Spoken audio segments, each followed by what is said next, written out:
I've noticed how every time I refer to my past toxic relationship as abusive, I find myself flinching.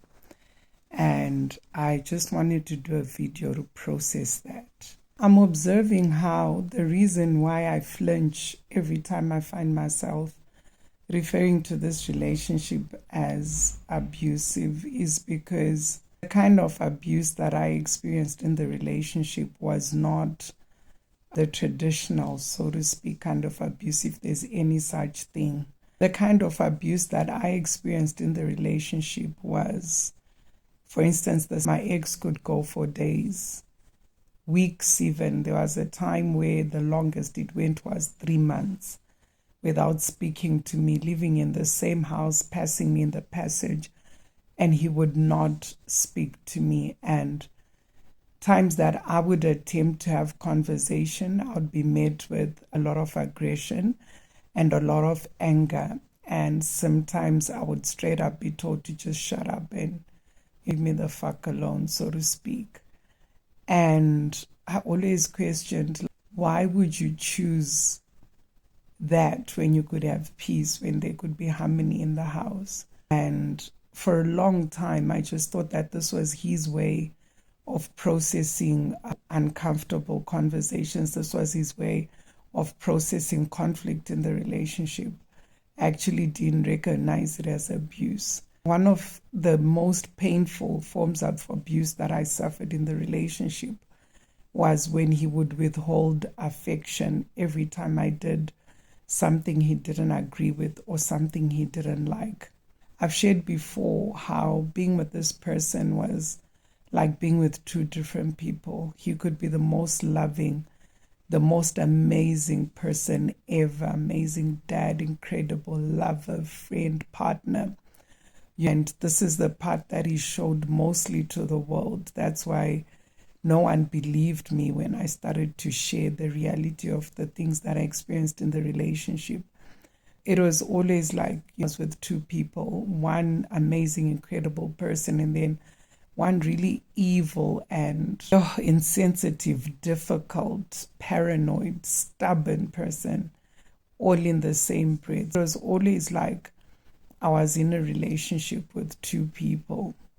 As long as I was a good girl, as long as I did what I was told, as long as he was happy and I agreed with basically how he felt or thought, we were good.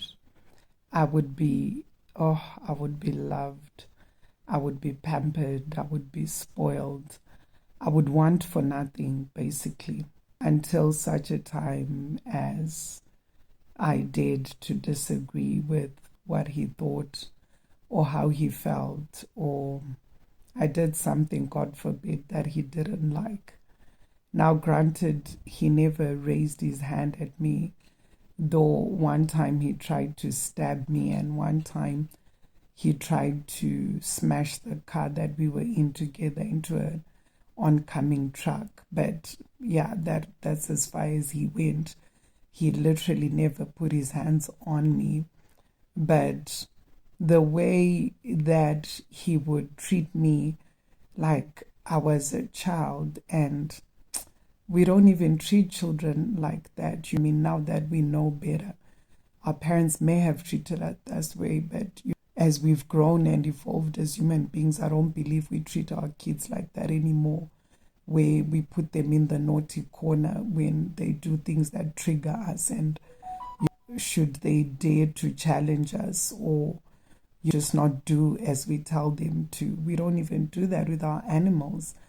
And yet this was my reality, and I learned very quickly that the only way to survive, the only way to be okay, was to be more agreeable, was to question less, was to not challenge, even times where I thought, man, this is bullshit. But because I knew the aggression that it would be met with, because I knew the drama that would ensue, and half the time I just didn't have the energy for that. So yeah, I would just be more agreeable. I went through moments where he would just withhold affection, and It used to surprise me that when we were okay, he could never get enough of me. And times when we were not okay, he was quite happy to not talk to me. And the withholding of affection included not even being kind. He would be the kindest person I know when we were okay, but when we were not okay, he would be so unkind. And it would be so hard for me just to make it from one day to the next, having to tiptoe and pussyfoot around him because I'm scared that I will say or do something that will trigger and upset him. Because of that, because of how subtle and untraditional, for lack of a better word, the abuse was, I find that a lot of other women are in the same situation and they don't think that they are in abusive relationships because the man is not beating them or the man is not hurting them physically. But if someone is hurting you emotionally, if someone is hurting you mentally, then that's also another form of abuse. There were other forms of abuse as well in the relationship, but those two are the ones that I just wanted to focus on today as my way of accepting that, as embarrassing as it is for me to admit, I actually was in an abusive relationship on different levels. And the only reason I want to share this is because I want to help someone that's going through a mind fucker to think, am I in an abusive relationship or not?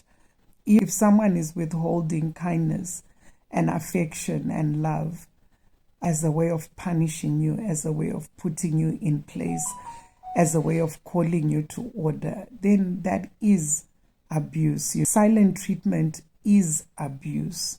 If someone is living under the same roof as you are cooking for them, you're cleaning the house, you're taking care of their children, but they can wake up and go on about their daily lives without speaking to you. Silent treatment is abuse, guys. There are many other more subtle forms of abuse that are still abuse, and I don't want you to feel guilty or feel like your abuse needs to be more physical for you to see it as abuse, for you to accept it as abuse, for you to eventually walk away. If someone is messing with your emotions, messing with your mental wellness, if someone is mind fucking you and putting you in situations where you start to think that there's something wrong with you, then that's most likely abuse, guys. Yeah, I just needed a moment to process that and a moment to understand what I truly mean for myself when I claim that I was in an abusive relationship. That said, toxicity is something else, and in most instances, we're feeding off each other's toxicity. And that's a conversation that I'm not ready to have now. But for now, I just wanted to be okay with acknowledging and accepting the fact that I was in an abusive relationship, and the fact that the abuse was not physical doesn't make the experience any less abusive. I hope that helps somebody. Guys. I was going to end the video here, but I don't want to leave anyone confused or wondering whether or not you are abused or in an abusive relationship. But chances are, if that's even a question for you, whether you are in an abusive relationship or not, you most likely are. I just want to expand further on the other different forms of abuse that are non-physical. Things like name calling,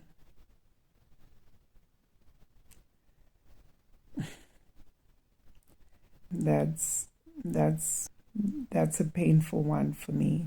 That I was called all sorts of names, very derogatory names meant to inflict pain and to harm me mentally. Yeah, so name calling, insulting, things like insulting you, be it in front of people or when you're alone, intimidation, extreme jealousy. I know, like, for me, the jealousy was next level, where literally every man that crossed my path I was sleeping with, right down to my workers, which were the same age as my oldest son, I was accused of sleeping with and having relationships with. And things like controlling what the partner does and where the partner goes. In the previous video, I shared about how he would follow me around unbeknownst to me. And I thought that was cute initially until I realized, no, man, that's not normal. Am I being followed? There's other types of abuse as well, like technological abuse, where a partner will hack into your phone or your email, or you would violate your privacy through whatever technology you use. That was big for me as well, where initially, because I wanted us to be open and free with each other, I didn't even have a password on my phone. But when he started threatening clients, male clients that I was speaking to, and fighting with people he assumed or told himself I was having relationships with, I realized that I had to protect myself. So I started putting passwords and stuff on my phone, and that didn't stop him. He would still try to figure out my passwords. He would hover over me while I was accessing my phone just to figure out what my passwords could have been, monitoring my social media, telling me what I could post and couldn't post. All those things. In a healthy relationship, someone obviously having an opinion about how I'm showing up on social media or whatever because they care for me is one thing. But when they do it to control and to want to dictate how you live your life, then that's something that you need to look at and consider. Yeah, also the one big thing was the isolation, where it wasn't, he wouldn't blatantly tell me that he preferred me being isolated, but he would isolate me by the way he painted me to other people, where everyone thought I was a horrible person because of how he spoke about me and how he spoke of me, which is something I always question, to say, if I'm so dreadful, if I'm so terrible, then, why are you with me? And yeah, to this day, I never got an answer for that. But one thing that I see was important to him was for people to see me as the villain that he believed me to be. This is not in any way to make him seem like a monster or anything like that. This is for information purposes only, and just to shed some light on those of you that might be wondering if you're in an abusive relationship, just because the abuse is non-physical. This wasn't an issue for me per se, but I just want to share this because it's another sign of abuse in a relationship. Sexual abuse. Sexual abuse is not just rape. Sexual abuse is even a partner having unprotected sex with you without consent, because they feel like they have the right to do that, or they have the power to do that over you.